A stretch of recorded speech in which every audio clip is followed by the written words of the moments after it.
preletor especial aqui conosco, né? E certamente vai ser um tempo de edificação, a palavra do Senhor sendo guardada em nossos corações. Então, mais uma vez um bom dia a todos os irmãos aqui da igreja e a todos vocês que participam sempre aqui, estão conosco em nossas celebrações, nas transmissões. Vamos fazer isso a partir de hoje, vamos ver como se desenrola os acontecimentos daqui para frente, né? E sempre aguardando que tudo possa voltar à normalidade, tá bom? Aqui comigo, na transmissão, irmão Naasson, Jorge Luiz, e daqui a pouco, como eu já falei, irmão Moés vai estar aqui louvando, trazendo a parte de louvor para nós, tá bom? Vamos fazer uma oração. Querido Deus e Pai Celestial, louvamos em nome de Cristo a vida, obrigado por essa manhã, muito obrigado que o Senhor nos permite essa possibilidade, Senhor. Sabemos que tudo está no controle do Senhor, cada evento, cada momento da vida aqui na terra, é o Senhor que está controlando a história de todos nós e descansamos, ó Deus, assim, nos teus braços poderosos. Muito obrigado por esse tempo, abençoa, recebe o nosso louvor, Senhor, recebe a nossa atenção, a nossa concentração, para podermos, meu Deus, guardar na tua palavra, guardar no coração a tua palavra. Muito obrigado, louvamos ao Senhor, toda honra e glória ao nome de Cristo, teu Filho, no nome do qual nós oramos e agradecemos. Amém. Então, Salmo de número 100, só no início aqui, Salmo número 100, que diz: celebrai com júbilo ao Senhor toda a terra, servi ao Senhor com alegria e apresentai-vos diante dele com cântico. Deus seja louvado, celebremos a Ele sempre, a Ele toda a honra e toda a glória. Então, Deus abençoe, vamos continuar a celebração. Irmão Moés pode chegar. Daqui a pouco nós vamos estar aqui trazendo a leitura, você já pode se preparar para ler o livro de Ezequiel, Ezequiel 41, tá bom? Deixe sua Bíblia aí preparada para a leitura desse trecho do livro de Ezequiel daqui a pouco, tá bom? Deus abençoe a todos vocês. Moés, pode chegar.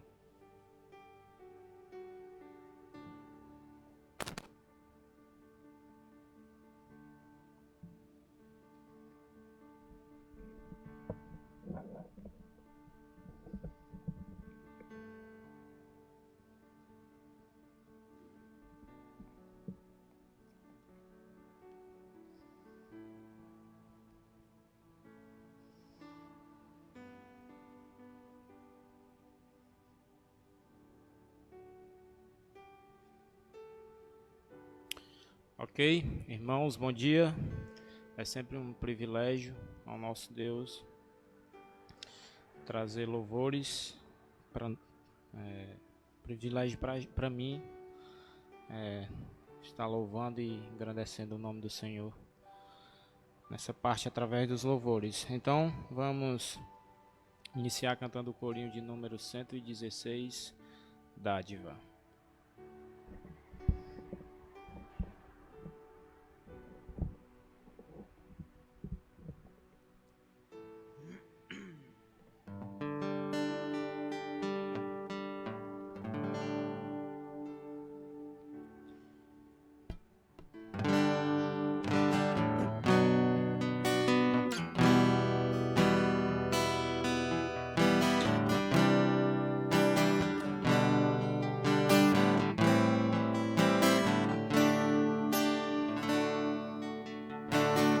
Venho, Senhor, minha vida oferecer como oferta de amor e sacrifício. Quero minha vida a te entregar como oferta viva em teu altar.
em teu coração,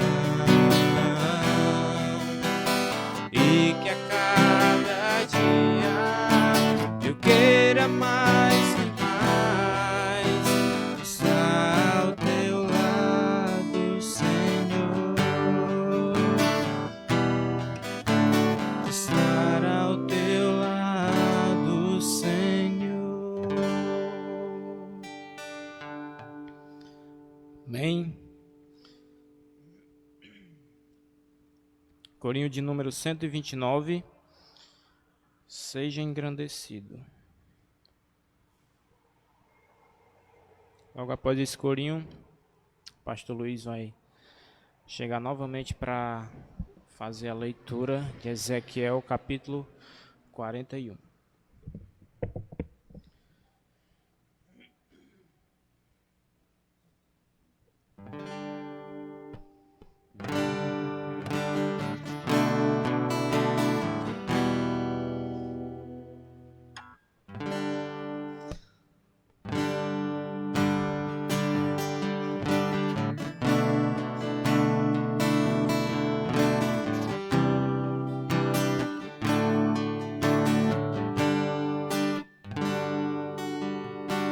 Seja engrandecido, ó Deus da minha vida, Tu és o Deus da minha salvação, és a minha rocha, a minha segurança, meus lábios sempre te exaltarão.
Amém.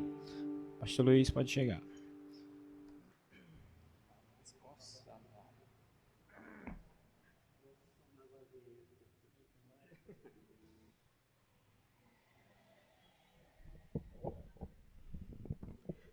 Pois bem, como falei, abra sua Bíblia, no livro de Ezequiel. Vamos fazer a leitura do capítulo 41. Ezequiel 41.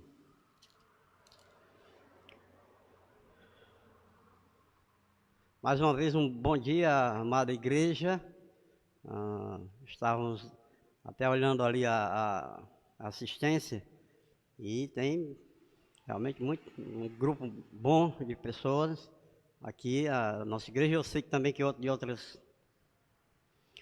igrejas também. Queria explicar que nós estamos lendo o Antigo Testamento em todas as ocasiões que a igreja se reúne. Estamos já aqui finalizando, né, os profetas, o livro de profecias. Estamos aqui em Ezequiel, capítulo 41. Então, se você tem aberto aí, me acompanha. Diz assim: Então me levou ao templo e mediu os pilares, 6 côvados de largura de um lado e 6 de largura do outro, que era a largura do tabernáculo. A largura da entrada, 10 côvados, os lados da entrada, 5 côvados de um lado e 5 do outro. Também mediu a profundidade da entrada, 40 côvados, e a largura, 20 côvados. Penetrou e mediu o pilar da entrada, 2 côvados a altura da entrada, 6 côvados, e a largura da entrada, 7 côvados. Também mediu o seu comprimento, 20 côvados, e a largura, 20 côvados, diante do templo, e me disse: este é o Santo dos Santos. Então mediu a parede do templo, 6 côvados, e a largura de cada câmara lateral, para 4 côvados por todo o redor do templo.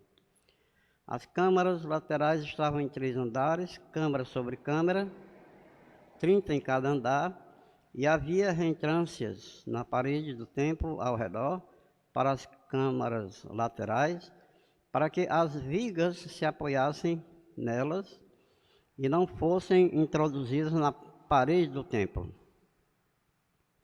As câmaras laterais aumentavam em largura de andar para andar, correspondendo às reentrâncias do templo de andar em andar ao redor. Daí ter o templo mais largura em cima. Assim se subia do andar inferior para o superior pelo intermediário. E vi um pavimento elevado ao redor do templo. Eram os fundamentos das câmaras laterais de uma cana inteira, isto é, de 6 côvados de altura. A grossura da parede das câmaras laterais de fora era de 5 côvados, e a área aberta entre as câmaras laterais que estavam junto ao templo e as células tinha a largura de 20 côvados por todo o redor do templo.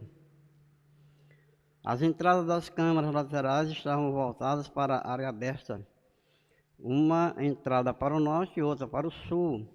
A largura da área aberta era de 5 côvados em redor. O edifício, que estava numa área separada do lado ocidental, tinha a largura de 70 côvados. A parede do edifício era de 5 côvados de largura em redor e o seu comprimento de 90 côvados. Assim mediu o templo em 100 côvados. Assim mediu o templo, 100 côvados de comprimento, como também a área separada, o edifício e as suas paredes, 100 côvados de comprimento.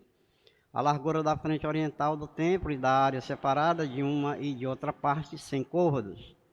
Também mediu o comprimento do edifício que estava na área separada e por detrás do templo, e as suas galerias de uma e de outra parte, 100 côvados. O templo, propriamente dito, o Santíssimo e o vestíbulo do átrio eram apainelados. As janelas de fasquias fixas, superpostas, estavam ao redor dos 3 lugares. Dentro, as paredes estavam cobertas de madeira em redor, e isto desde o chão até as janelas, que estavam cobertas. No espaço em cima da porta e até ao templo, de dentro e de fora, e em toda a parede, em redor, por dentro e por fora, havia obras de escultura, querubins e palmeiras, de sorte que cada palmeira estava entre querubim e querubim, e cada querubim tinha 2 rostos. A saber, um rosto de homem olhava para a palmeira de um lado e um rosto de leãozinho para a palmeira do outro lado. Assim se fez pela casa toda ao redor. Desde o chão até acima da entrada estavam feitos querubins e as palmeiras, como também pela parede do templo. As ombreiras do templo eram quadradas, e no tocante à entrada do Santo dos Santos, era esta da mesma aparência. O altar de madeira era de 3 côvados de altura e o seu comprimento de 2 côvados. Os seus cantos, a sua base e as suas paredes eram de madeira. E o homem me disse: esta é a mesa que está perante o Senhor. O templo e o Santíssimo, ambos tinham 2 portas. Havia 2 folhas para as portas, 2 folhas dobráveis, 2 para cada porta. Nelas, isto é, nas portas do templo, foram feitos querubins e palmeiras, como estavam feitos nas paredes. E havia um baldaquino de madeira na frontaria do vestíbulo por fora. E havia janelas de fasquias fixas, superpostas de palmeiras, em ambos os lados do vestíbulo, como também das câmaras laterais do templo e no baldaquino. Amém. A descrição do templo é fabulosa, né? Como Deus é detalhista, né?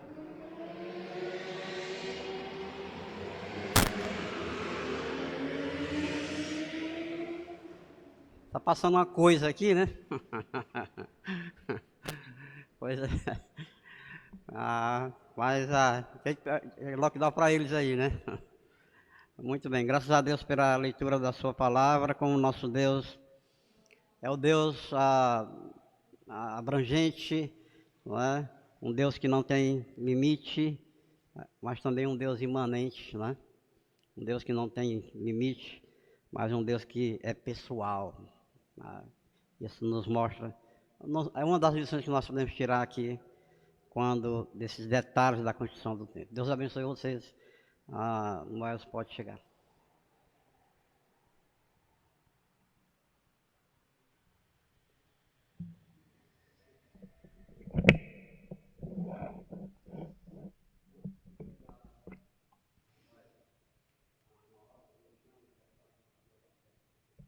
Quando terminar o louvor? Quando terminar o louvor? Qual é? Certo.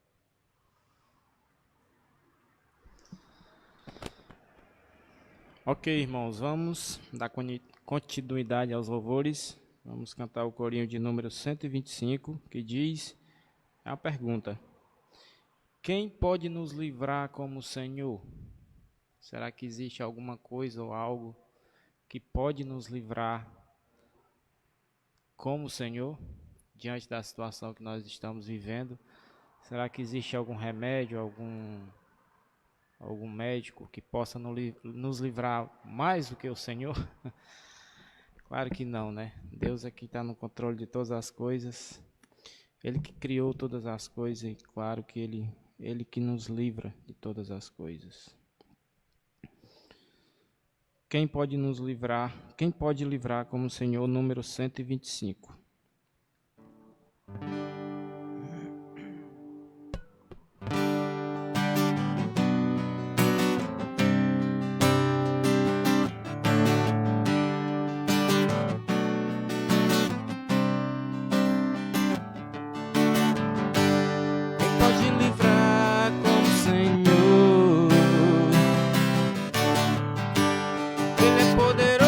Pra me guardar,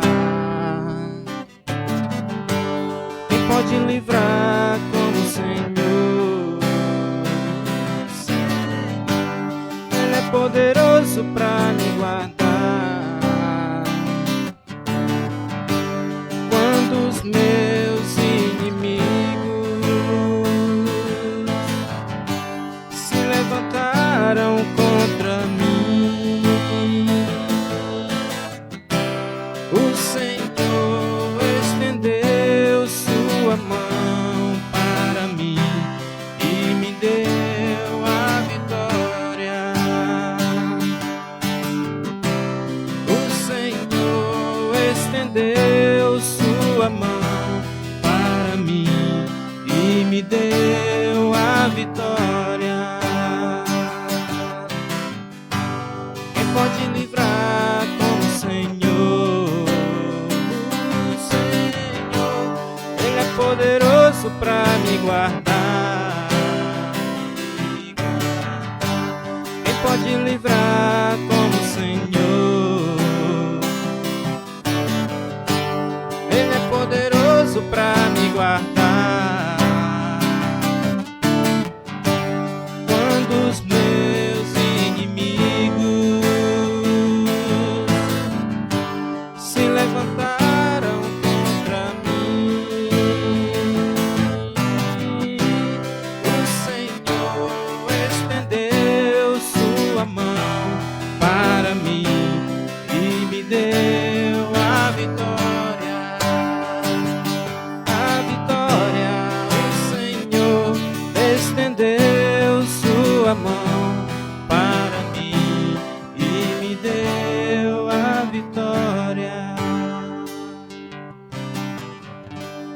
pastor quer dar um recado importante. Primeiro eu queria mandar um abraço aí para o Ariomar, né? Nós estávamos vendo ali, que ele está assistindo. Ariomar, um grande abraço para você, para toda a família, aí em Aracaju, né? Sergipe. Eu acho que está em Aracaju, não está aqui em Fortaleza, né? Aracaju. Ariomar, um grande abraço para você. Temos orado por vocês aí, pela Aquisa, né? Por todos vocês que estão aí no Ministério em Aracaju, implantando a Igreja do Senhor, aí na cidade de Aracaju. E sempre temos orado também pelos ministérios ali, naquela região, como em Alagoas, né, em Maceió, e também em Arapiraca, que é de onde o Aésio passou 9 anos, né, Aésio, lá. Daqui a pouco ele vai vir aqui, pode falar até um pouquinho sobre isso, outra vez, né? O Aésio está em outro ministério aqui em Fortaleza, no Maracanã, e ele vai falar daqui a pouco sobre isso. Então, um grande abraço, Deus abençoe a vocês aí em Aracaju, Ariomar, toda a família. Abração. Também lembrando o pessoal mais distante, né? O João César, que é meu sobrinho, e a Daniela e o Joãozinho lá em São Luís do Maranhão, que sempre estão nos acompanhando. Um grande abraço para vocês se estão realmente acompanhando nessa manhã. E a Igreja do Senhor aqui, né? Então, o nosso recado, nós vamos louvar daqui a pouco o próximo louvor. E sempre fazíamos isso quando da Escola Dominical, era para estarmos na Escola Dominical agora e sempre estamos em determinado momento, como também no culto à noite, né? Nós não estamos fazendo na Escola Dominical e nem o culto à noite. A única celebração do dia é essa aqui. Ficamos um pouquinho tristes, né? Porque a igreja não pode estar toda reunida aqui, né? Então, mas separamos um tempo para recolher ofertas e dízimos, tá? E nós vamos fazer isso agora, de uma forma virtual, mas o nosso tesoureiro está aqui também. Não sei se depois ele quer falar alguma coisa, né, o Jorge Luiz? Mas lembrar que vocês podem trazer os dízimos aqui, né, Jorge? Aqui é a casa do Senhor, nós vamos estar aqui o dia inteiro, ou amanhã. Se vocês quiserem também, pode ligar para mim ou para o Jorge. Nós vamos aí na sua casa, algumas pessoas já vieram aqui ou nos ligaram, nós vamos pegar nas suas casas daqui para amanhã. Tem algumas pessoas que já ligaram para nós vamos fazer isso, tá bom? Então você pode ligar e falar da entrega do seu dízimo ou da sua oferta e nós vamos nos colocar, tanto eu quanto o Jorge, à sua disposição, tá bom? Então vamos louvar agora. Você pode, e ele vai depois orar, agradecendo as ofertas e os dízimos, que de uma forma virtual, né, podemos falar assim, estamos recolhendo agora. Mas nós vamos agradecer por todos aqueles que têm cooperado com esse ministério aqui, entregando, devolvendo o seu dízimo, entregando as suas ofertas, tá bom? Então, Deus abençoe a todos. Moés, pode ir.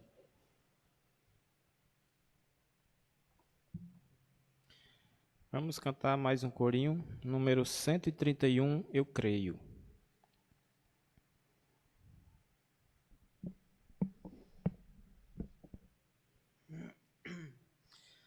É o corinho para recolhimento de dízimos e ofertas. Então, logo após esse corinho, eu vou chamar o Jorge para agradecer por esse recolhimento, mesmo que de forma virtual.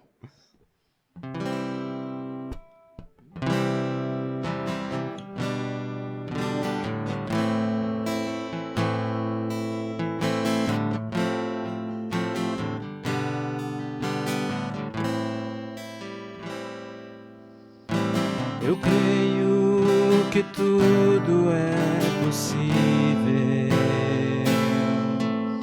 e que nada é impossível para ti. Basta uma palavra tua e os montes se removerão. Eu creio que tudo é possível e que nada é impossível para ti.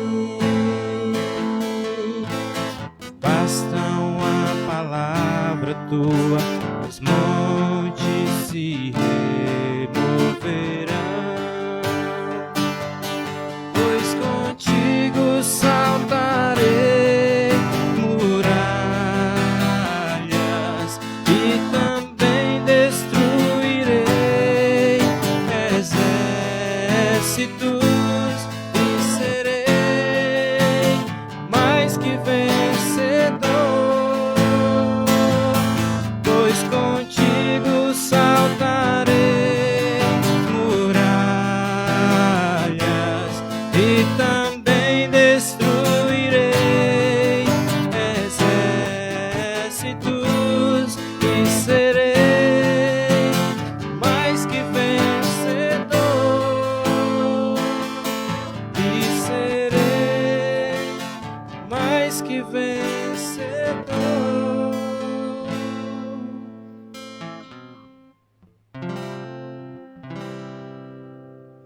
Jorge.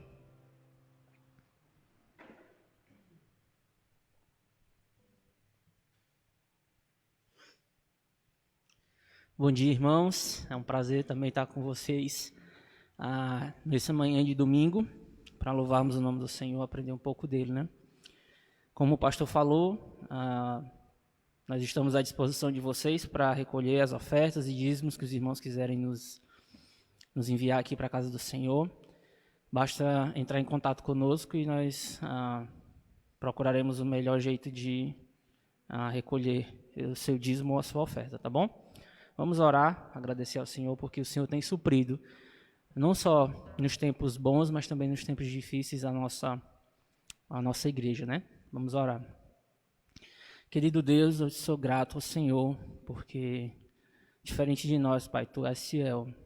Tem sustentado a tua igreja, Pai, mesmo que nós humanamente não consigamos entender e nem prever e nem pensar em como o Senhor fará isso, mas pela fé nós acreditamos que o Senhor sustenta e que tem sustentado, ó Deus, não só a tua igreja, mas também os teus céus através dela. Então eu agradeço, ó Pai, pela tua fidelidade, pelo teu amor conosco. Eu peço pelos irmãos, ó Deus, agradeço por aqueles que já tem trazido o seu dízimo à tua casa. Deus, abençoe os teus servos, toca no coração daqueles que ainda não o fazem com frequência, Deus, pois nós sabemos que é uma ordenança do Senhor e precisamos obedecê-la. Pedimos a Deus em nome de Jesus. Amém.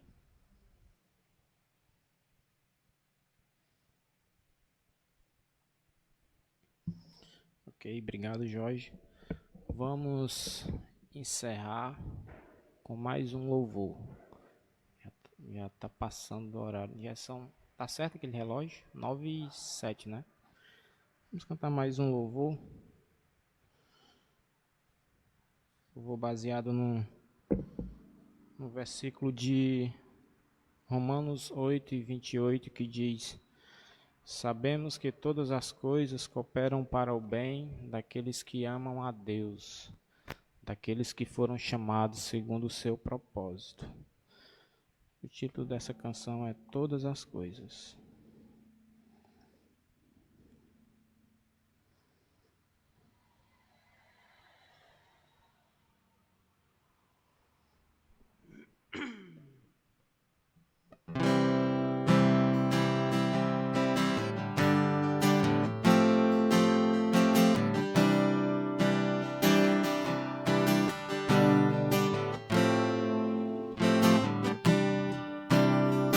Eu sei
cooperam para o bem daqueles que te amam. Do início.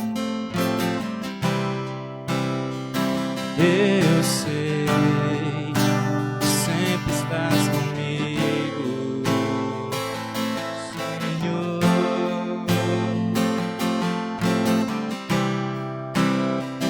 Também sei que nada acontece sem a tua vontade, mas preciso aprender a descansar em ti. Mas preciso aprender a descansar em ti. Tu és meu Senhor.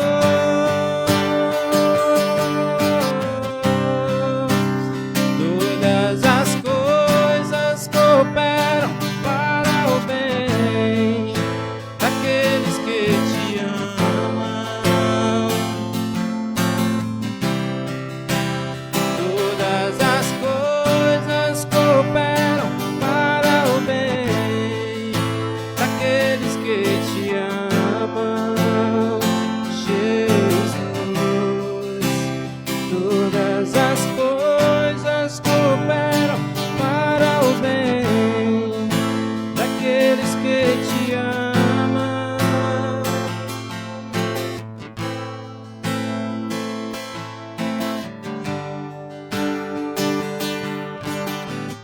Tudo entregarei. Tudo entregarei.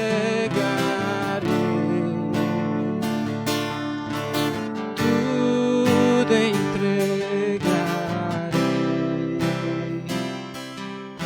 Sim, por ti, Jesus, bendito tu deixarei. Mais uma vez. Tudo entregarei.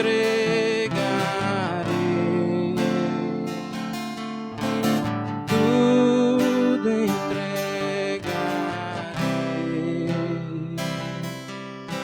Sim, por ti, Jesus, bendito tu deixarei. Amém? Vamos orar. Senhor, muito obrigado por esse momento de louvor. Obrigado, Senhor, porque mesmo diante das circunstâncias, moramos em um país livre onde podemos abrir nossa boca e te louvar, te exaltar livremente, ó Pai. Muito obrigado por esse privilégio. Obrigado também, ó Pai, pelo teu grande amor, as tuas misericórdias derramadas sobre cada um de nós. Nos dá força, ó Pai, nos dá, nesse momento, nos ajuda a nos quebrantarmos, abrirmos, Senhor, nossos corações para ouvir a tua palavra, pôr em prática e nos guarda, ó Pai, de todo mal, seja com o pastor que irá trazer a tua mensagem. É isso que eu te peço, ó Pai, te agradeço por tudo, em nome de Jesus. Amém.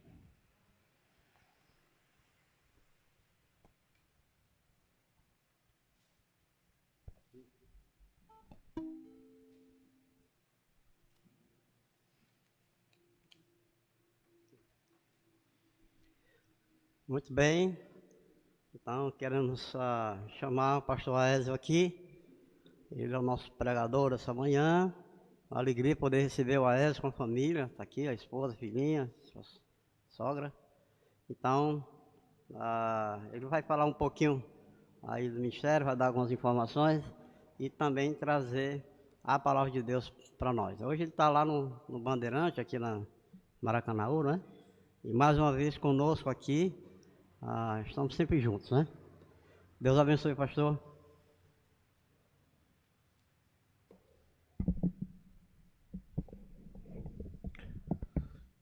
Bom dia para os que estão aqui, bom dia para os que estão assistindo pela internet, em várias partes, né? Louvado seja Deus pelos recursos que Ele nos traz e poder aproximar as distâncias, né?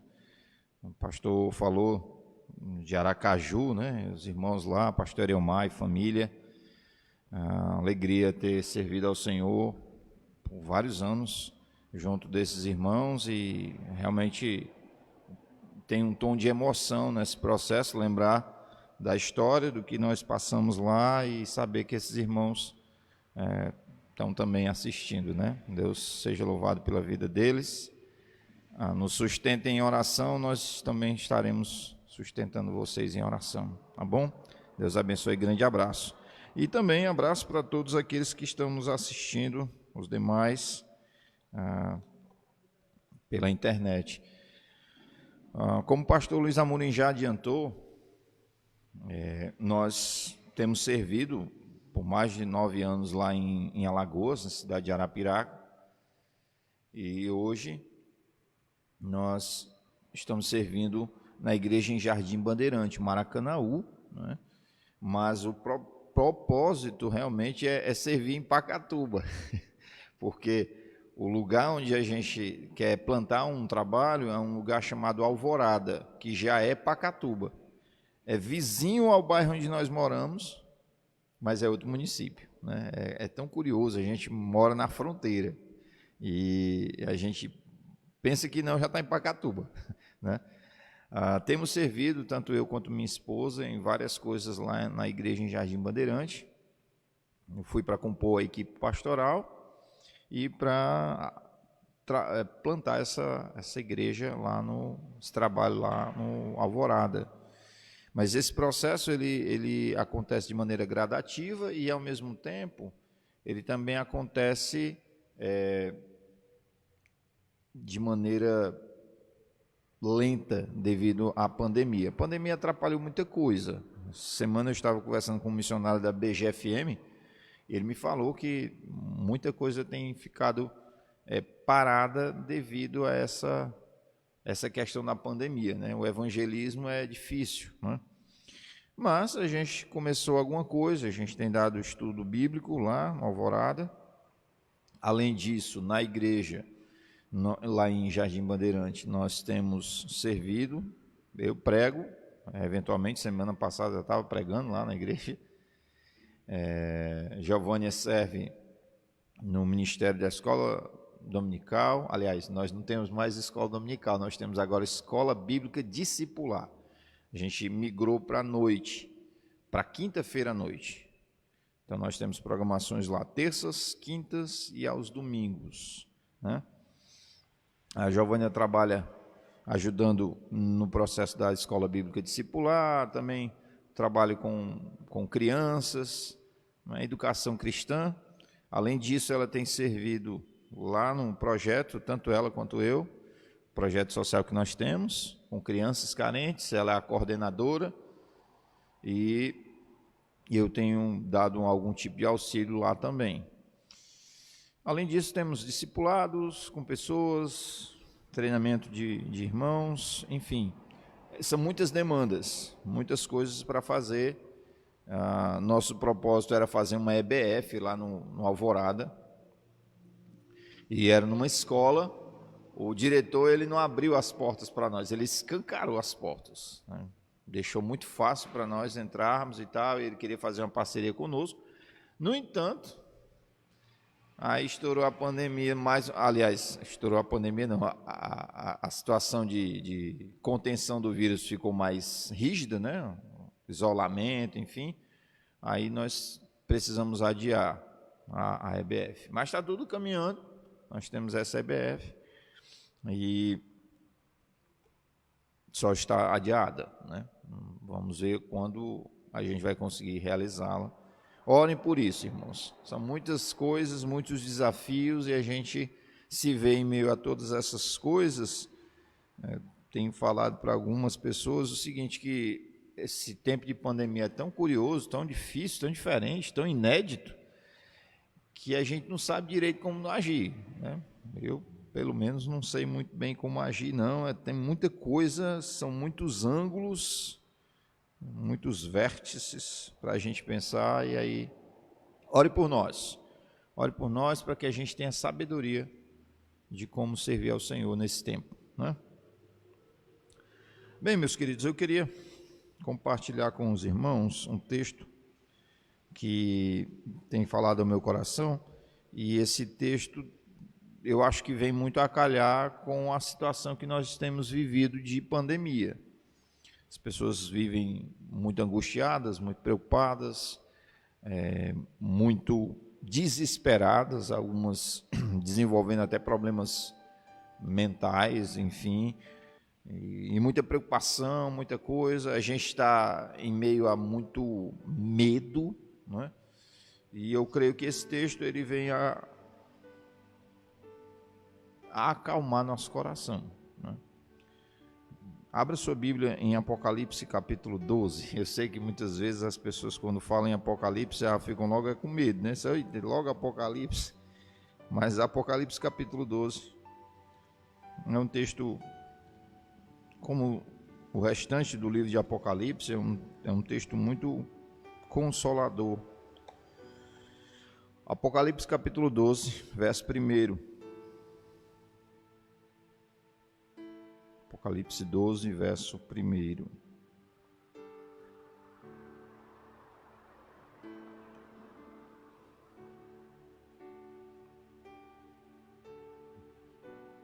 Apocalipse 12, verso 1 diz assim: viu-se grande sinal no céu, a saber, uma mulher vestida do sol, com a lua debaixo dos pés, e uma coroa de 12 estrelas na cabeça, que achando-se grávida, grita com as dores de parto, sofrendo tormentos para dar à luz. Viu-se também outro sinal no céu, e eis um dragão grande, vermelho, com 7 cabeças, 10 chifres, e nas cabeças 7 diademas. A sua cauda arrastava a terça parte das estrelas do céu, as quais lançou para a terra. E o dragão se deteve em frente da mulher que estava para dar à luz, a fim de lhe devorar o filho quando nascesse. Nasceu-lhe, pois, um filho varão, que há de reger todas as nações, com cetro de ferro. E o seu filho foi arrebatado para Deus até o seu trono. A mulher, porém, fugiu para o deserto, onde lhe havia Deus preparado lugar, para que nele a sustentem durante 1260 dias. Vamos orar. Santo Deus, tua palavra bendita está aqui aberta diante de nós e pedimos que o Senhor nos auxilie para que não venhamos a fugir dela. Que a explicação da tua palavra seja de acordo com aquilo que o Senhor determina, de acordo com aquilo que o Senhor deseja, bem assim a aplicação da verdade. Que o Senhor aplique a verdade ao nosso coração, a verdade que precisamos aprender, coisas essas que muitos de nós já sabemos, mas como disse certa vez um servo do Senhor, nós precisamos ser constantemente lembrados daquilo que nós já sabemos. Ó Deus, isso é verdade. Temos a tendência de esquecer, em meio a tanta correria, tanta coisa que nós temos vivido, nós temos a tendência de deixar de lado as santas promessas do Senhor, promessas essas que nós sabemos. Mas parece que em algum momento nós esquecemos. E aí o medo vem visitar nosso coração, a preocupação começa a nos tomar, a ira, às vezes por conta das posturas dos nossos governantes, enfim. O Senhor nos faça lembrar as suas santas e benditas promessas, a verdade revelada na tua palavra. Que isso o Senhor nos ajude, nos abençoe. Em nome de Cristo. Amém. Estamos aqui diante de um texto bem curioso. Eu diria um texto bem desafiador para o nosso entendimento da história do mundo, de como Deus constrói a história. Se fôssemos pegar um livro de história universal, a gente ia ver a história contada por vários homens, como a história se apresentou ao longo de todo o tempo. Aqui nós estamos vendo a história do mundo sendo contada, né, com alguns episódios acontecendo, só que agora com a contação da história sobre uma perspectiva diferente, não aquela que os nossos olhos são capazes de ver, mas é a história, a mesma história que nós podemos ver, só que observada além daquilo que os nossos olhos, daquilo que é o ambiente físico. É a história que acontece por trás das cenas dos nossos olhos. Ou melhor dizendo, é a história que acontece no plano espiritual.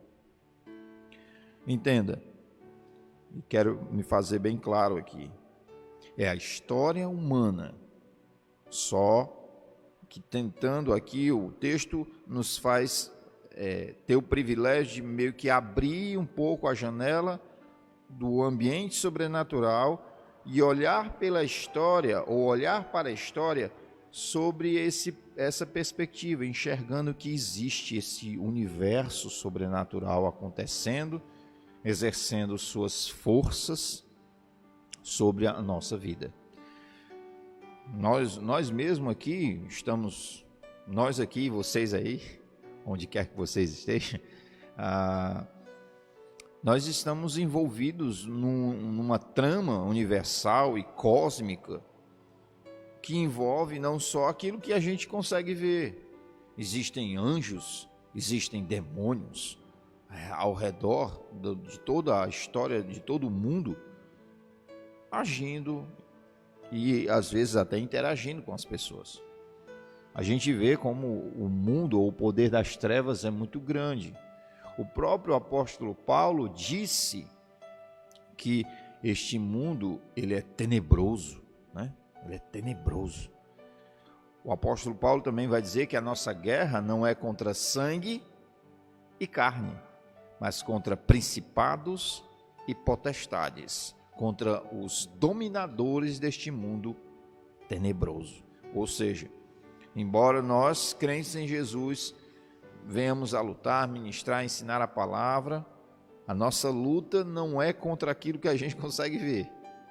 A nossa luta é contra as coisas que a gente não vê. Ou seja, existe um universo por trás desse ambiente físico que a gente consegue enxergar. Assim também a história aqui, ela é contada, mas sobre essa perspectiva, esse universo sobrenatural, né? É interessante porque esse texto aqui, ele pega um grande trecho da história humana e comprime, e imprensa a história. Como é que ele faz? Ele faz da seguinte maneira. Aqui eu enxergo o que é desde o início da criação do mundo até o período final da tribulação. Deus conta em 6 versículos, desde o início de todo o mundo, a criação, até o final da tribulação. Isso em poucos versículos, né? Em tão poucos versículos. Ele comprime a história, ele imprensa a história, né?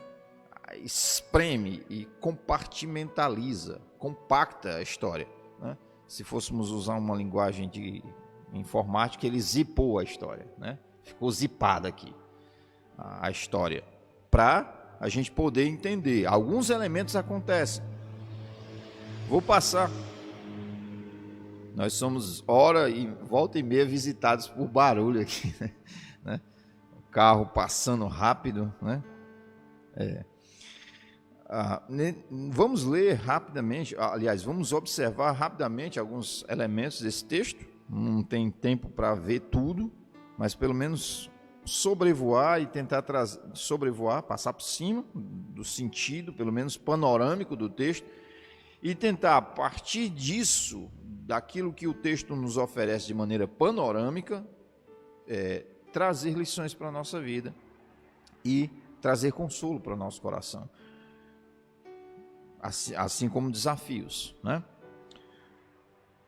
Verso 1 diz: viu-se grande sinal no céu. João já começa falando que viu-se grande sinal no céu, não foi um sinal na terra. Lembra, o apóstolo João está tendo a visão das coisas futuras, ele enxerga o que está acontecendo na terra, muitas coisas acontecem, mas agora João vê um sinal que ocorre no céu. E não é um simples sinal, é um grande sinal. Ele vê um grande sinal. E é interessante, é como se a forma como João conta para nós, a forma como ele apresenta as coisas para nós, é como se ele estivesse aqui olhando uma visão, de repente ele olha para outra, de repente ele é chamado para outra atenção, de repente é uma coisa em cima da outra, e João ter que contar tudo isso para nós, né? E embora ele fosse um pescador, isso não é história de pescador, isso é a palavra de Deus, né? Isso é palavra de Deus. E é interessante, ele diz, viu-se grande sinal no céu. E o que ele viu? Verso 1 diz, a saber, uma mulher vestida do sol, com a lua debaixo dos pés e uma coroa de 12 estrelas na cabeça. Essa mulher, ao que tudo indica, pelas características aqui, ele usa símbolos para descrever ninguém mais, ninguém menos do que a nação de Israel. É a nação de Israel aqui descrita com símbolos. Uma mulher vestida do sol. A ideia da glória de Israel em relação às outras nações. A ideia de uma coroa de 12 estrelas sobre a cabeça, lembrando as 12 tribos de Israel, né? Além do que a lua, que volta e meia nas festas judaicas, a lua aparecia como uma espécie de marcação dos eventos, das festas ao longo da história de Israel. E lembrando um pouco mais, vocês lembram, e os que estão nos assistindo, só que não vão poder responder para mim agora, mas quem está aqui talvez possa lembrar de Gênesis capítulo 37, quando José tem um sonho. O sonho dele, ele dizia que o sol, a lua e as estrelas, né? Então, João, ele meio que junta esses três elementos para fazer a lembrança. Olha, isso aqui é Israel. Lembra, porque quando José sonhou, ele sonhou com a família dele, né? As estrelas no céu, o sol e a lua, 11 estrelas até. Dando a ideia de que ali era a sua família. E a família de José tornou-se ninguém mais, ninguém menos do que Israel, né? A chave para entender Apocalipse é você ler a Bíblia inteira, certo? Você lê a Bíblia inteira que você vai entender Apocalipse, certo? O pessoal, eu queria começar a estudar a Bíblia. Pronto, nunca li a Bíblia, vou começar a estudar Apocalipse. Você não vai entender quase nada, né? O leão da tribo de Judá, que é isso? Mas para nós, leão da tribo de Judá, a gente já sabe quem é. É fácil para nós entendermos. Mas para quem não sabe, não vai entender nada mesmo. Um negócio de... Eu lembro quando eu era adolescente, eu lendo esse texto de Apocalipse, e eu via isso e entendia literalmente tudo, né? Como é que é isso? Essa lua com sol e estrela, que negócio é esse, né? Mas João estava sendo simbólico. A descrição ainda continua, ele diz que achando-se grávida, grita com as dores de parto, sofrendo tormentos para dar à luz. Ela se achava grávida. Aqui, claramente, uma mulher casada. Uma mulher casada, ela está grávida, né? A igreja não é descrita como uma mulher casada, a igreja é descrita como uma noiva. É assim que a igreja é descrita. Israel não. Israel é descrito, Deus é figurado como o esposo de Israel, enfim. E ela se acha grávida. Aí alguém pode dizer assim, mas pastor, ela podia ser mãe solteira aqui, né? Tem nada a ver, viu? Para a nossa cultura brasileira, ocidental, com as nossas marcas do pecado, pode até chegar a gente a pensar nisso. Mas tem nada a ver com a cultura bíblica, não tem nada a ver, certo? A gente não pode pegar a nossa mentalidade, a nossa cultura e tentar entender a Bíblia à luz daquilo que a gente acha que são as coisas, certo? Então não quer dizer que ela é uma mulher solteira que estava grávida, não, tá bom? Na verdade, isso é um indício claro de que ela era uma mulher casada e estava grávida, mas um indício de que ela era Israel, né? Então aqui há a descrição. João descreve Israel, que sofre dores de parto. A nação de Israel sofreu muito, passou por muitas dificuldades, muito sofrimento. A gente lendo as escrituras, a gente vai ver como Israel sofreu.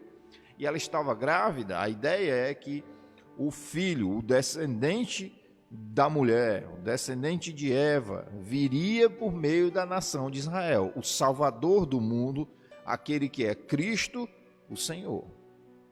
Então, a ideia dela estar grávida, estar pronta para dar à luz, é exatamente porque o Filho de Deus viria a partir da nação de Israel. Então, descrições, né? Verso 3, João já vê outra coisa. Ele acabou de ver um sinal, agora ele vê outro. Verso 3, viu-se também outro sinal no céu. No céu de novo, outro sinal. Agora, está vendo uma coisa que de repente ele agora está vendo outra. Viu-se também outro sinal no céu. E eis um dragão grande. Né? Lá em verso 1, o sinal era que era grande. Agora é o dragão que é grande. Né? Dragão grande, vermelho, com 7 cabeças, 10 chifres e nas cabeças 7 diademas. Quando eu lia isso na minha adolescência, eu ficava mais confuso ainda, né? Que negócio é esse? Né? Não tinha muita gente, não tinha ninguém para me explicar, então eu ficava lá até que Deus ia clareando, né? Mas quem é o dragão? O dragão aqui não são problemas econômicos, essa a crise econômica, não se trata da nova ordem mundial, não é, e nem muito menos é o dragão de São Jorge, né? Aquela cultura, né, que tem o dragão de São Jorge, não sei nem de onde é que veio isso, as coisas meio sem sentido, né, uma coisa louca, mas não é. Às vezes as pessoas têm dificuldade de entender a Bíblia porque tem pressa em entender sem ter paciência de ler a Bíblia. A Bíblia mesmo se explica. No verso 9, vai dizer, no verso 9 do capítulo 12, e foi expulso o grande dragão, a antiga serpente, que se chama Diabo e Satanás, o sedutor de todo mundo. Sim, foi atirado para a terra e com ele os seus anjos. Interessante aqui. Então, o dragão é quem? É o diabo, é Satanás. É ele. Pronto. João é muito claro aqui, né? Eu quase posso ouvir João dizendo, deu para entender o que é que eu desenhe? Está muito claro, é o diabo. Eu não sei por que as pessoas inventam outras coisas, dão outros significados, quando a Bíblia é muito clara em muitos textos, né? E ele estava no céu. O Satanás está no céu? Como é, né? Eu pensava que ele estava no inferno, pastor. Estava no inferno lá, sentado no trono, com um tridente, espetando as pessoas. Isso aí é coisa de filme da sessão da tarde. Se você crê nisso aí, a sua doutrina está sendo fundamentada não na Bíblia, mas em outras coisas. Satanás não está no inferno, ele vai para lá, e quando ele for, ele vai para sofrer, não vai para reinar. Outra coisa também é que a ideia de ser descrito como um dragão descreve mais a ideia da ferocidade, da violência, da crueldade, do ódio que ele tem, certo? Satanás é um ser implacável, cruel, ele joga sujo, né? Ele joga sujo, mas ele não tem necessariamente 10 cabeças, 7 chifres, né? 7 cabeças e 10 chifres, aliás. A ideia aqui é que ele tenta se aproximar de Deus, ele tenta se parecer com Deus. Se você ler o capítulo 5 de Apocalipse, quando Jesus aparece, ele aparece com chifres, ele aparece com olhos, né? Claro que não é que Jesus tenha chifres, ou ele aparece literalmente com chifres, mas a ideia é que Satanás quer se aproximar da figura de Deus. Ele quer se parecer com Deus. Sempre foi esse o intuito de Satanás, né? Sempre se parecer com Deus. Ele se transforma e se transveste em anjo de luz, e os seus ministros também. Essa figura que nós temos de um ser com cauda, com chifre, né? Isso aí é fruto da Idade Média. Na época da Idade Média, as pessoas entendiam aquele texto de Tiago, né? Resistir ao diabo e ele fugirá de vós. Elas pegavam esse texto e diziam assim: bem, como é que a gente vai resistir ao diabo? O diabo é orgulhoso, né? 1 Timóteo diz que o pecado do diabo foi o orgulho, né? Até ele diz para que o pastor não seja neófito, para que não se ensoberbeça e incorra na condenação do diabo, a ideia de orgulho, né? Então, como na Idade Média eles entendiam? Bem, o diabo é orgulhoso e nós temos que resistir ao diabo, então vamos zombar dele. Se a gente zombar dele, a gente resiste ao diabo. Esse era o entendimento da Idade Média, viu? Você que está nos assistindo aí, os irmãos que estão aqui, pelo amor de Deus, não vai pensar: então é só a gente zombar do diabo que aí a gente resiste. Não, tem nada a ver, viu? Aí, para zombar, na época da Idade Média, eles criaram essa figura. Essa figura com chifre, com rabo, né? Parece um animal, né? Que não tem nada a ver com Satanás. A descrição da Bíblia em relação a Satanás é de ele ser um anjo bonito. Ele ser um anjo bonito, né? E aí, zombando dele, aí ele as pessoas resistiriam a ele. E a pessoa, coisa sem pé nem cabeça, né? Satanás se utilizou dessa figura. Ele agora, como alguém já disse, né? O diabo é muito diabólico, né? Ele se utiliza dessa figura hoje. Para quê? As pessoas ficam pensando e imaginando uma coisa dessa natureza, essa figura, enquanto que ele aparece de maneira muito bonita, e aí ele seduz as pessoas. Porque está todo mundo esperando vir esse bicho com cauda e chifre. De repente vem ele, muito bonito. Não é possível. Chega aqui um jovem na igreja, né? E as moças ficam: aquele jovem tão educado, né? Tão gentil, né? Aí começa a vir, e aí às vezes os irmãos têm mais maturidade, eles começam a perceber, né? Tem discernimento, o pastor começa a vir, né? Perguntar: quem é tu, né?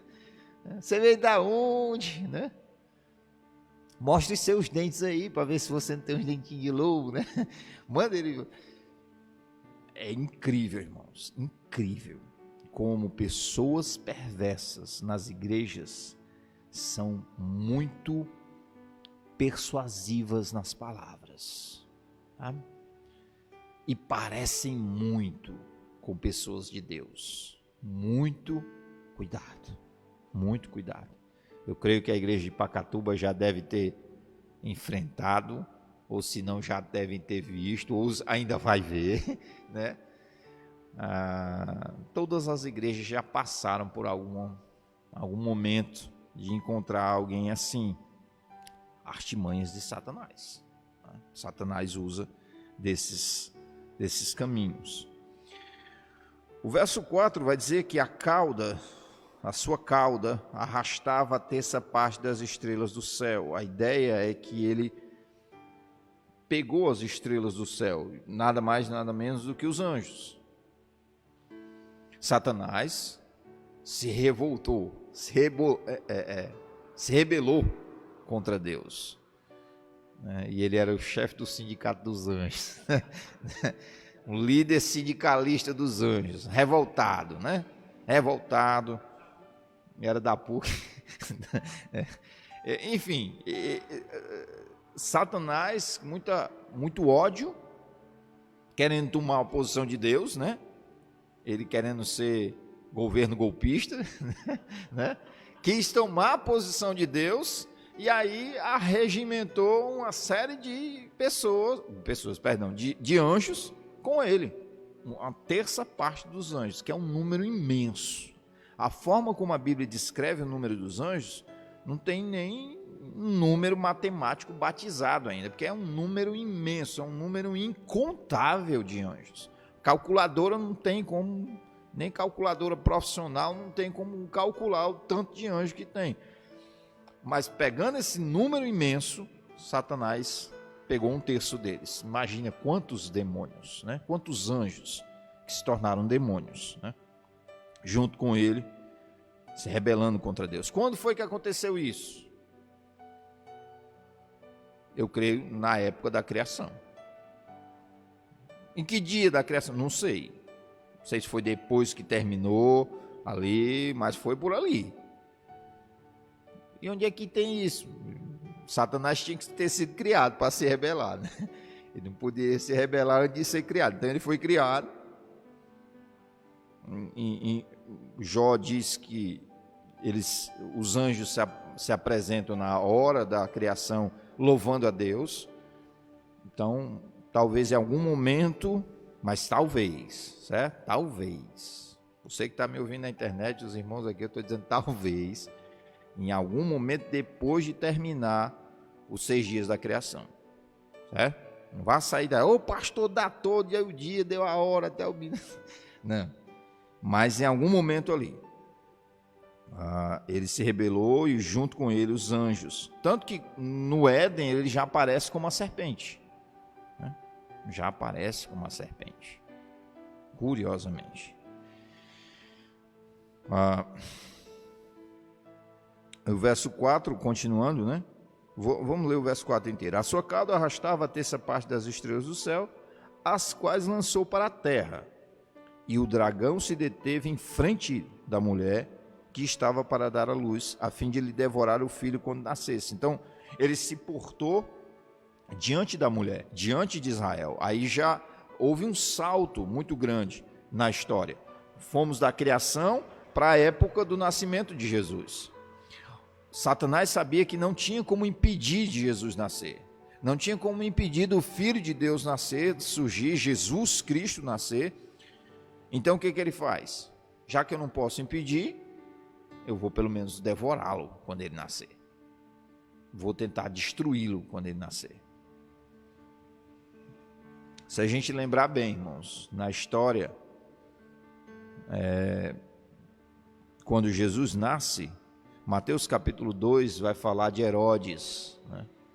Herodes o Grande, um homem muito perverso, terrível, né?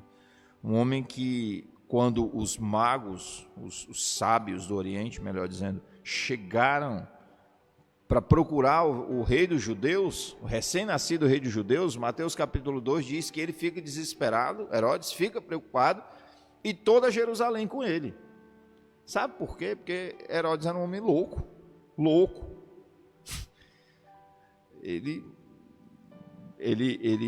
Vocês terem uma ideia, no dia que ele morreu, aliás, ele havia determinado que no dia que ele morresse, matassem pessoas na cidade de Jerusalém. Por quê? Porque ele sabia que ninguém ia chorar por ele. Mas ele queria que pelo menos no dia da morte dele tivesse gente chorando. Não precisava ser por ele, mas pelo menos tivesse, né? Parece que desobedecerá a ordem no final das contas, né? Herodes não era um homem querido, matava suas esposas por qualquer coisa. A mulher queimou o arroz, pronto, manda matar, né? Herodes era um homem louco mesmo. Então, quando esse homem louco se desesperou, a Jerusalém ficou apavorada. Pronto, o que é que vai vir daí? Vai vir alguma coisa, né? E aí o que aconteceu, a gente sabe, ele mandou matar crianças de até 2 anos de idade, né? Crianças de até 2 anos de idade assassinadas por Herodes o Grande, sob as ordens de Herodes o Grande. A palavra de Deus conta um dos textos mais comoventes para mim, na Bíblia, um dos mais comoventes, que é o fato de Raquel, que eu não sei quem é essa pessoa, mas só diz que Raquel estava inconsolável, porque seus filhos não mais existem. Imagine uma mãe vendo seu bebê, seu filho recém-nascido sendo assassinado. Meu Deus. Por trás de Herodes, por trás das cenas dos olhos físicos, estava quem? Satanás. Era Satanás agindo ali. Era Satanás tentando matar o Filho de Deus. Veja aí, o texto de Mateus nos conta a história como a gente consegue enxergar. Apocalipse capítulo 12 vai contar a mesma história, só que agora sobre o prisma, sobre o ponto de vista do reino sobrenatural. Nenhum historiador do mundo é capaz de contar isso aí. Ninguém. Nem os mais capacitados lá da Unilab conseguem fazer um negócio desse. É uma coisa impressionante. E de qualquer faculdade que seja. Ninguém tem condições, a menos que Deus revele para nós. Verso 5 vai dizer: nasceu-lhe, pois, um filho varão, que há de reger todas as nações. Um filho varão, é curioso, né? Se é um filho, é porque é um varão, né? Por que essa redundância? A ideia é de alguém que nasceu para governar, é essa a ideia. É alguém que nasceu para reinar. E aí o texto diz que há de reger todas as nações com cetro de ferro. Só existe alguém com essas características. Nascido da linhagem de Israel, filho que veio para reinar com cetro de ferro. E esse é Jesus. Né? Jesus vai reinar no milênio com cetro de ferro. Né? Com cetro de ferro. E aí o final do verso 5 diz: e o seu filho foi arrebatado para Deus até o seu trono. Então, nesses versos, no verso 5, aparece o nascimento de Jesus, está embutido aí seu ministério, sua morte, sepultamento, ressurreição e a ascensão. Ele foi arrebatado até o seu trono, ele está lá sentado no trono. Né? Verso 6 diz: a mulher, porém, fugiu para o deserto. É outro salto agora. A mulher já foge para o deserto. Outro salto, como assim? Outro salto na história. Fomos da ascensão de Jesus, descrita lá em Atos capítulo 1, e agora vamos para a tribulação. O período da tribulação.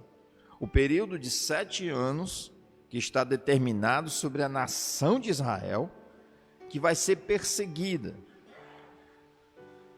No início da tribulação haverá um tratado de paz com Israel, e o anticristo, ele vai quebrar o tratado no meio da semana, no meio dos 7 anos, 3 anos e meio, e aí, nos 3 anos e meio finais, ele passa a perseguir Israel, né? Ele passa a perseguir Israel. A mulher fugiu para o deserto, onde lhe havia Deus preparado lugar, para que nele a sustentem durante 1260 dias. 1260 dias dá 42 meses. 42 meses dá 3 anos e meio, né? 3 anos e meio. Começou uma chuva aqui. Você que está pela internet, não sei se consegue ouvir, né? Captar o som aqui, mas está bem forte, graças a Deus, né? É bênção do Senhor. Então, durante esses 3 anos e meio, finais da tribulação, ou a grande tribulação, como alguns chamam, alguns teólogos chamam só a parte final da tribulação de a grande tribulação. Não é todo mundo. A maior parte chama os 7 anos completos de a grande tribulação. Mas tem muitos teólogos que entendem o seguinte: os 7 anos se chamam tribulação. A segunda parte é que a gente chama de a grande tribulação. Certo? Então, esse tempo aqui de tribulação, dos 3 anos e meio finais, é o tempo em que Deus vai sustentar Israel. Ele vai manter sua nação, proteger sua nação, mesmo em meio à perseguição severa do anticristo, que será conduzido pelo próprio Satanás, né? Pelo próprio Satanás, para destruir a nação de Israel. Quando a gente lê uma história como essa, a gente fica assim, meu Deus, né? Um negócio impressionante, né? E a gente ter acesso a essas informações é um privilégio muito grande. Se você parar para pensar, isso é uma história cósmica, que já está descrita, né? Já está descrita, vai acontecer, não é uma coisa que talvez seja, talvez dê certo, não, vai acontecer, já está escrita até as ações de Satanás. E nós, pobres pecadores, comedorzinho de feijão, de rapadura, né? A gente tem acesso a essas coisas impressionantes, isso é um privilégio muito grande, né? Isso é fantástico, né? Isso é impressionante. Mas talvez alguém diga assim, pastor, legal isso aí, viu? Legal. Muito bom. Mas, pastor, a gente ainda continua com o coronavírus, né?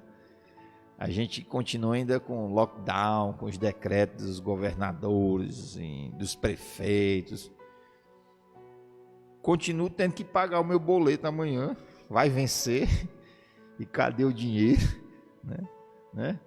Outro já venceu, né? Já venceu, como é que eu vou fazer? O cartão, né? O leite do menino. Meu Deus, estou tossindo, já estou preocupado, vou já na farmácia fazer o exame, né? Enfim, o que é que esse texto pode trazer para mim, que estou vivendo nessa época assim? Esse texto, ele realmente fala ao nosso coração, e ele realmente diz respeito a tudo isso que eu falei, né? Até o boleto. Não é que ele vai ser pago, mas tem a ver, sim. Como? Qual é a ligação disso? Vamos por partes. Quando o Apocalipse foi escrito, a nação, a igreja do Senhor Jesus estava sendo extremamente perseguida.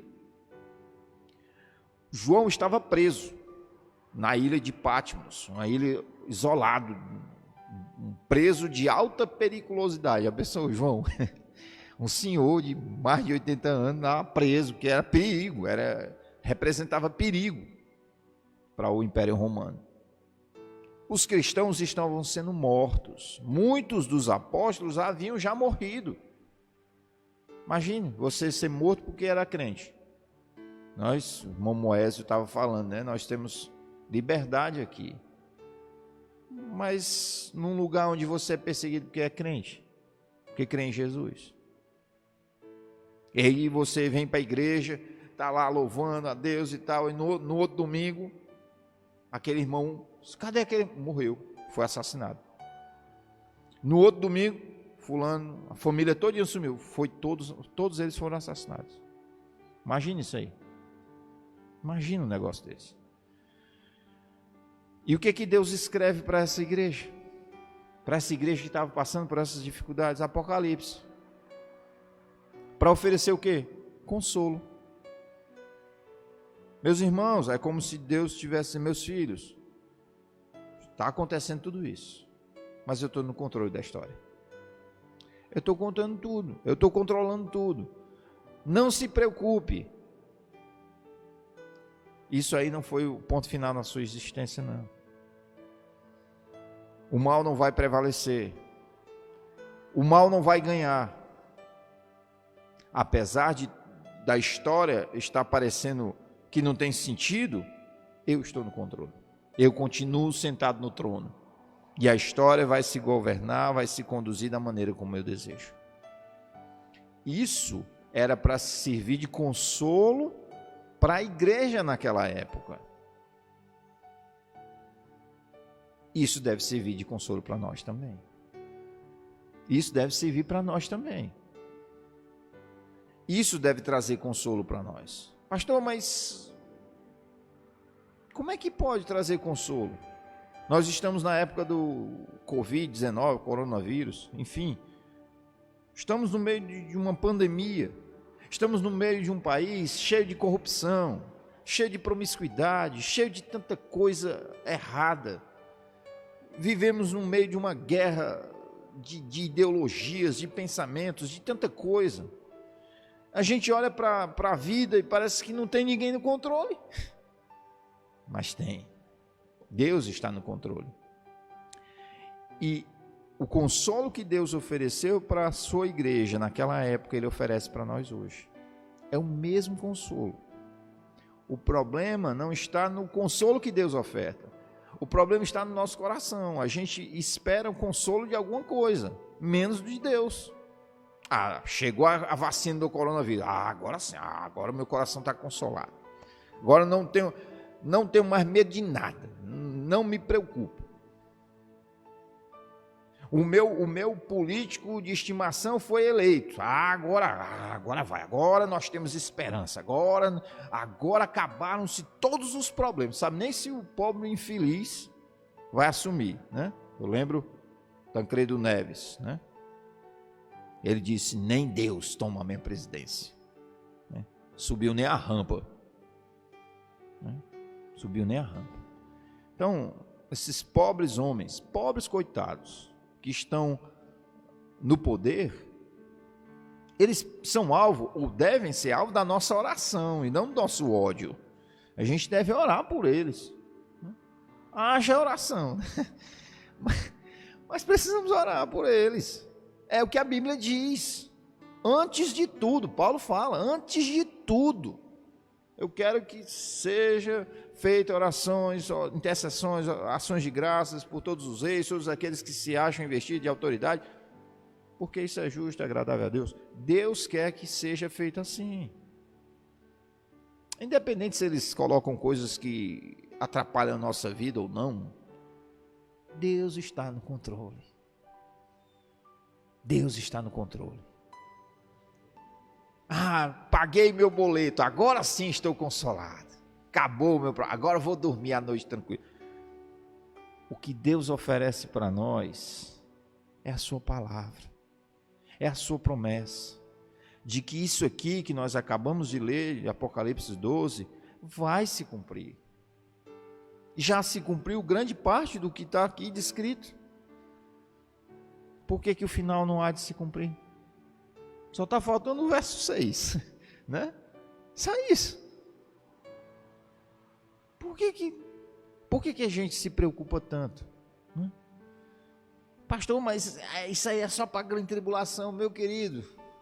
O próximo evento que falta acontecer para que isso aqui se torne real é o arrebatamento da igreja, que pode ser a qualquer momento. Qualquer momento, rapaz. Já pensou? De repente, você está aí assistindo pela internet, nós todos sumimos aqui, né? Fica só, estou brincando. Eu espero que você que está nos assistindo também seja um crente no Senhor Jesus Cristo. E se isso é estranho para você, volte-se para Cristo. Volte-se, creia no Senhor Jesus Cristo, arrependa-se de seus pecados. Porque do contrário, você ficará para enfrentar a grande tribulação. E quando isso vai acontecer? A qualquer momento. Porque é só essa igreja do Senhor ser arrebatada. Já pensou? A gente arrebatado, né? Pronto, governador, pode lançar decreto aí. Fica à vontade aí. Lança aí, lockdown aí, né? Pode fazer. Não vai, coronavírus, tu nem me pega aqui.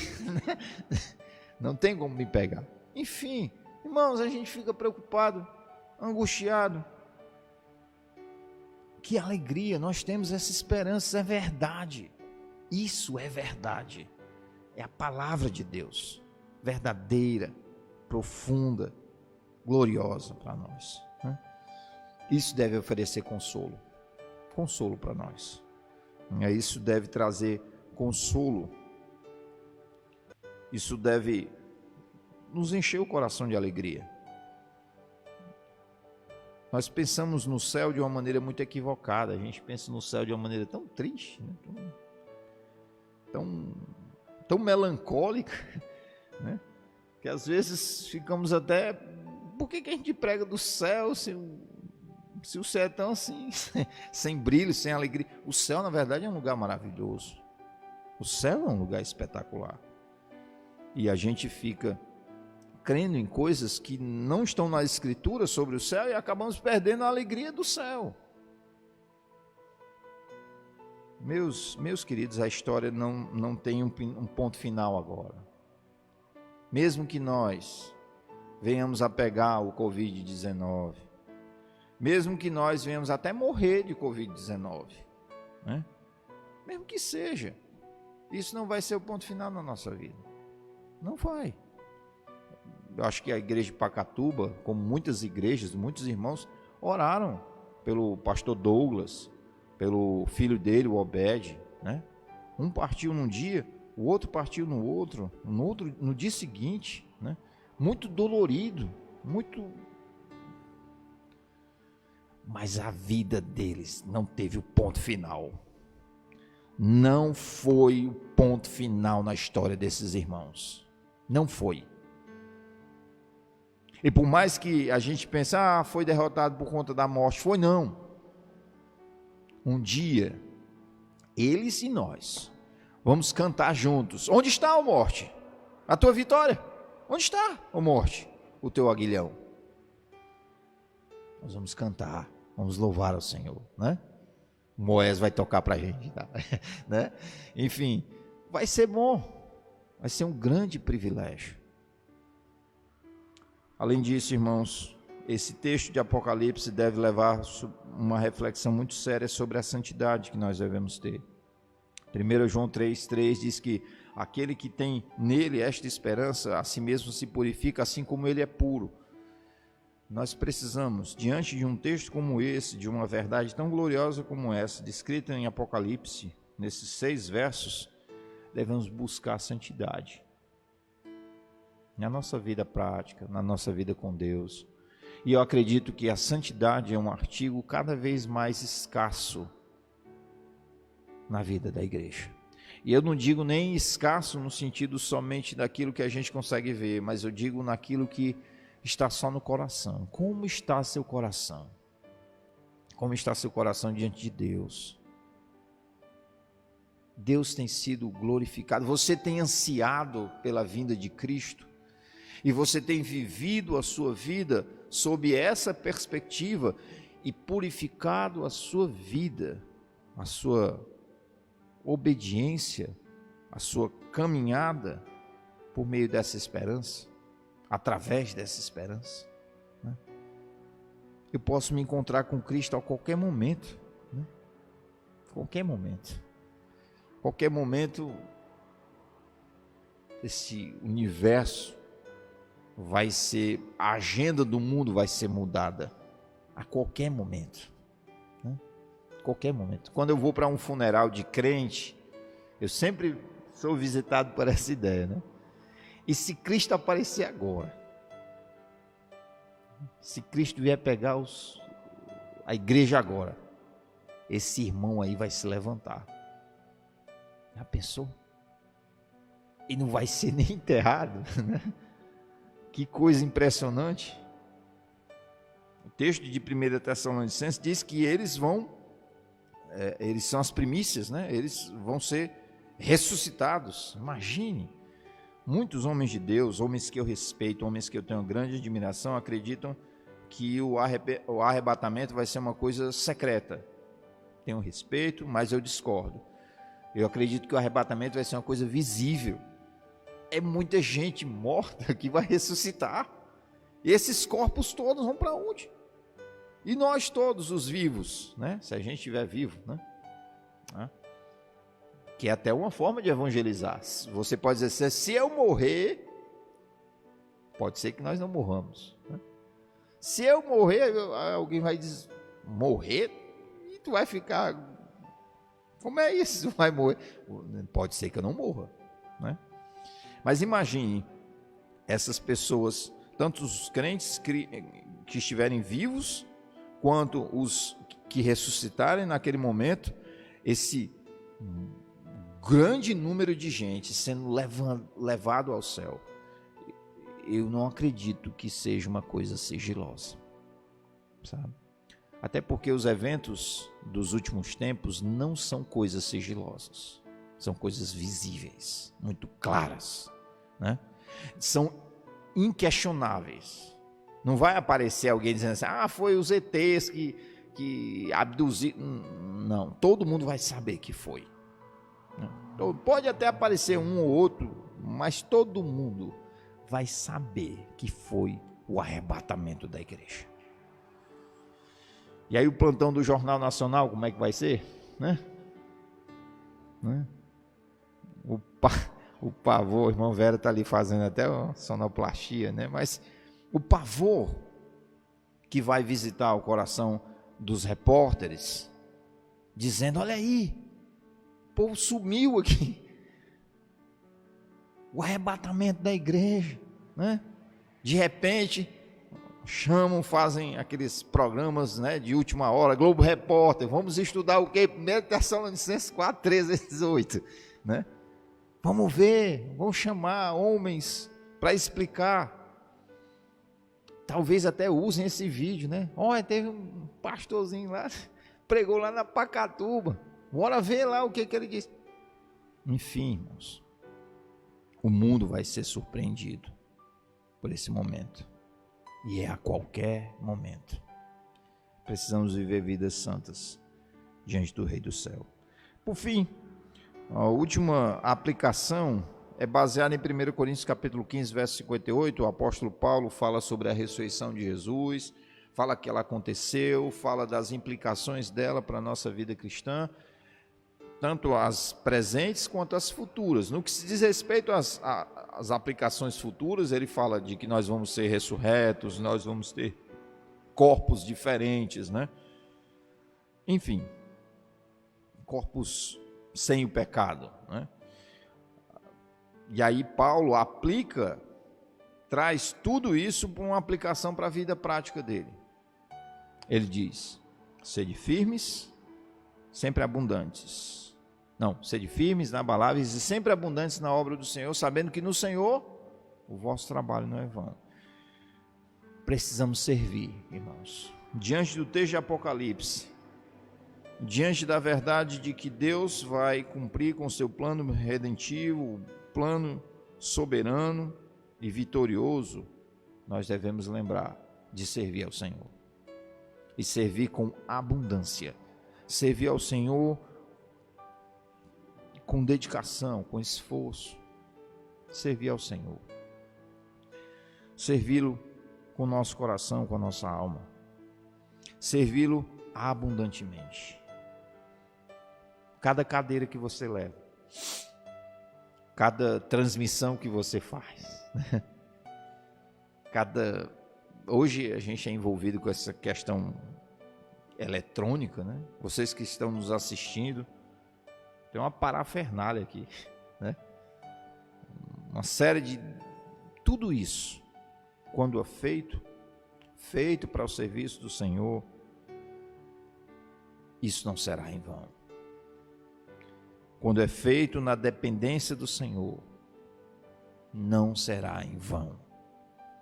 Por isso nós devemos servir, e servir muito, bastante, na dependência do Senhor. Não é só servir ao Senhor, mas servir na dependência do Senhor. O texto diz, sabendo que no Senhor o vosso trabalho não é vão. Dependamos do Senhor no nosso serviço. Dependamos do Senhor para que Ele nos console. Dependamos do Senhor. A nossa vida está nas mãos dEle. Nossa vida está nas mãos dEle. Olhe, eu acredito que a chegada dessa pandemia, ela tem muitos ensinos, né, para nós, muita coisa. Eu acho que Deus, Ele quando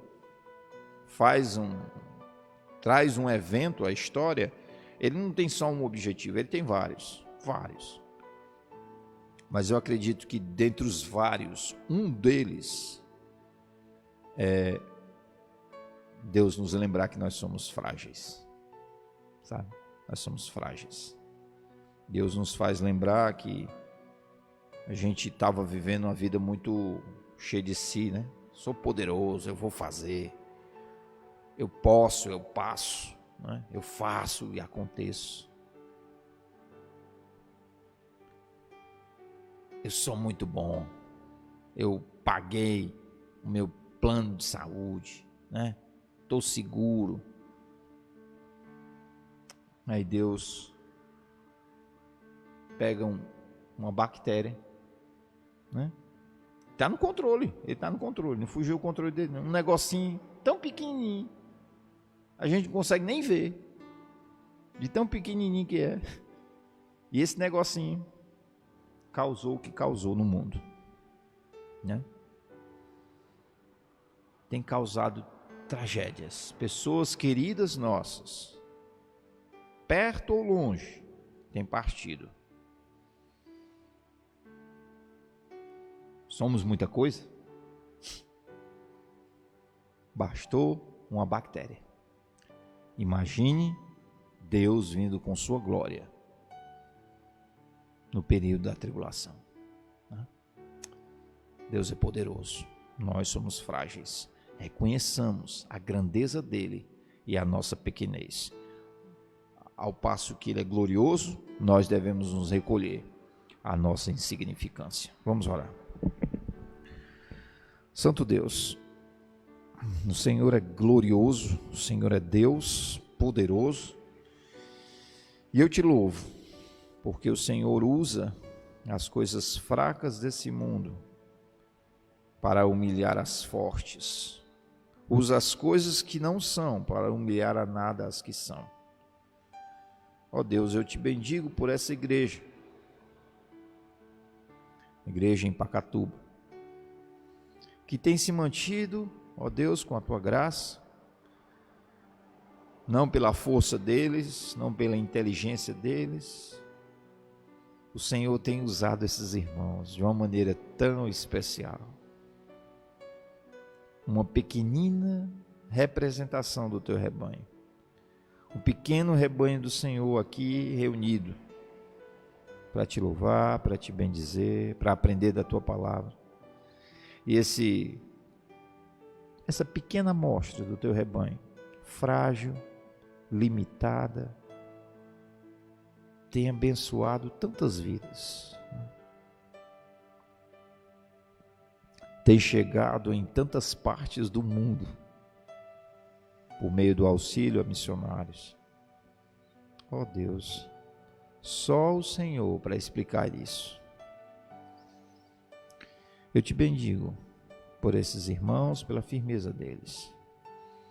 Também te bendigo, ó Deus, pela grande obra que o Senhor faz na história. Nossa vida não está no nosso poder, está no poder do Senhor.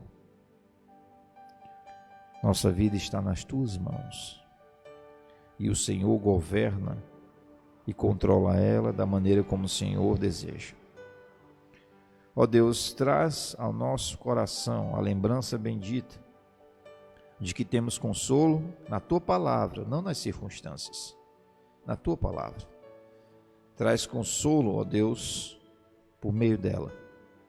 Nos estimula a uma vida santa e assim também uma vida de serviço abundante. Nós rogamos essas coisas em nome de Cristo. Amém. Amém. Obrigado pela atenção. Deus abençoe você que está nos assistindo. Deus abençoe os irmãos aqui. Pastor?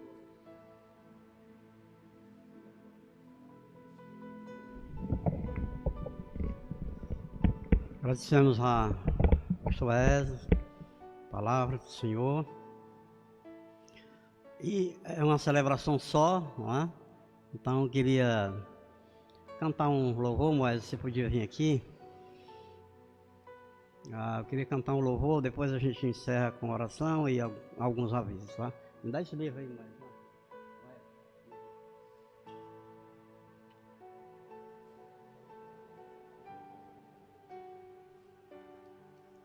Formosa é a tua presença. Corinho de número 141, se você está com o livro de coros aí, na igreja, você pode nos acompanhar. Formosa é a tua presença. O brilho desse mundo se apaga ante a ti, e a glória dessa terra nada é.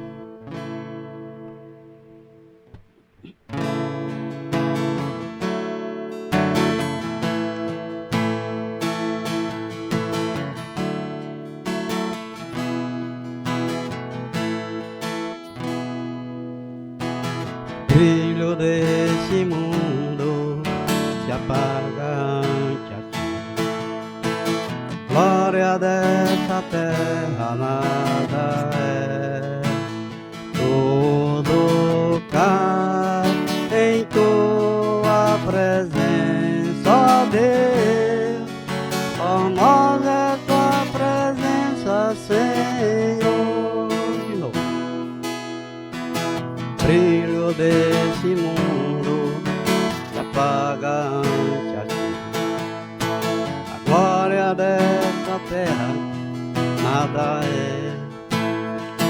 Tudo cai em tua presença, ó Deus. Formosa é tua presença, Senhor. Tua presença está aqui, tua presença está em mim, e o teu povo te recebe adorando a ti. Formosa é tua presença, Senhor.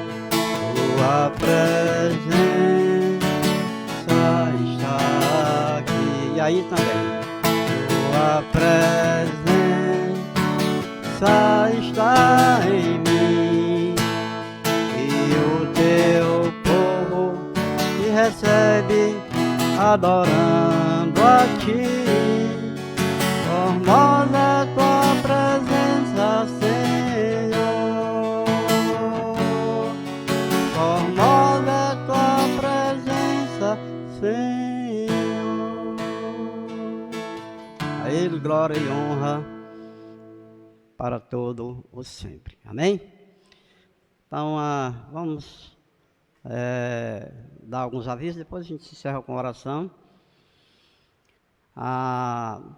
Durante a semana estamos fazendo a transmissão, né, do culto da quarta-feira,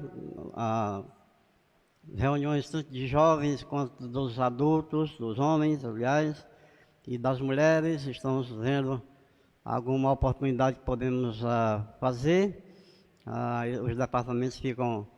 Esses departamentos ficam aí sobre aviso para alguma oportunidade que a gente tenha daqui para frente. Mas quarta-feira temos mais uma reunião aqui, o culto de oração, com transmissão aqui, inicialmente pelo Facebook, né? Estamos fazendo a transmissão do culto da quarta-feira pelo Facebook, né? Quem sabe pode ser ainda pelo YouTube, mas em princípio é pelo Facebook também, tá bom? Aliás, somente pelo Facebook.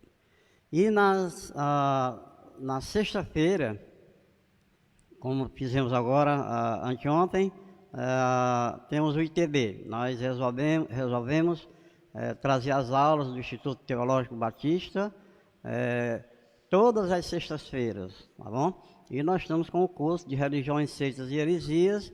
Queria lembrar a todos vocês, você que está me acompanhando agora pela primeira vez, então nos acompanhe também na sexta-feira nesse curso que é maravilhoso, não é? E muito enriquecedor, tá bom? Na sexta-feira, 19 horas, 7 da noite, o nosso ITB com Religiões, Seitas e Heresias. E aí no domingo, mais uma vez, a nossa transmissão aqui. Vamos esperar, domingo que vem é dia 14, né? O decreto vai até 18, né? Então vamos aguardar as determinações de um futuro decreto, como é que o governador vai colocar, se vai prorrogar, quais são as características do próximo decreto, se vai continuar a lockdown, se não vai. vamos aguardar, né? Mas independente disso, vamos estar aqui transmitindo a palavra do Senhor para toda a igreja do Senhor, para todos os que acompanham essa celebração. E também lembrando que essa mesma pregação, como nós fizemos no domingo passado, né? A nossa técnica aqui vai colocar, né, Nácio? A partir das 18 horas, hein, Nácio? Nácio, às 18 horas você pode colocar, como a gente fez no domingo passado, essa mesma celebração, ele vai colocar 18 horas, que era o nosso culto tradicional, né? 18 horas aqui na igreja, então ele vai colocar aqui, repetir essa celebração que está acontecendo agora às 18 horas, não é isso? Então, vamos baixar a cabeça, vamos orar e encerrar essa programação. Louvamos a Ti, Senhor, pela nova vida em Cristo. Te louvamos, Senhor, pela Tua presença entre nós. Te louvamos porque entendemos e cremos, Senhor, como Teu servo bem lembrou, através das páginas da Tua palavra, das Sagradas Escrituras, no livro de Apocalipse, que nos revela certamente que o Senhor é o Senhor da história, é o Senhor da história da humanidade, é o Senhor da história da nossa vida, é o Senhor que está controlando tudo e nós descansamos nesse controle, nós descansamos neste poder. Muito obrigado, meu Deus, nos dá um dia na Tua presença, assim como todos os outros, Senhor, em nome de Jesus Cristo. Amém. Um bom dia a todos vocês e até a próxima oportunidade. Um grande abraço. Prazer estar falando com todos vocês. Nós queremos deixar algumas palavras aqui. Se você tem sido abençoado por esse ministério aqui da Igreja Bíblica Batista de Pacatuba, através das transmissões via Facebook e YouTube, e tem desejo de contribuir com esse ministério, claro que há um custo em relação a isso. Precisamos e queremos melhorar os nossos equipamentos. Você vai ter a oportunidade de contribuir com esse ministério, o nosso ministério de multimídia, aqui da Igreja Bíblica de Pacatuba, fazendo a sua doação através do QR Code que está aí na imagem, do PicPay. Então será uma satisfação. Vamos estar aqui orando sempre para aqueles que contribuem com a obra do Senhor. Deus abençoe a todos em nome de Cristo.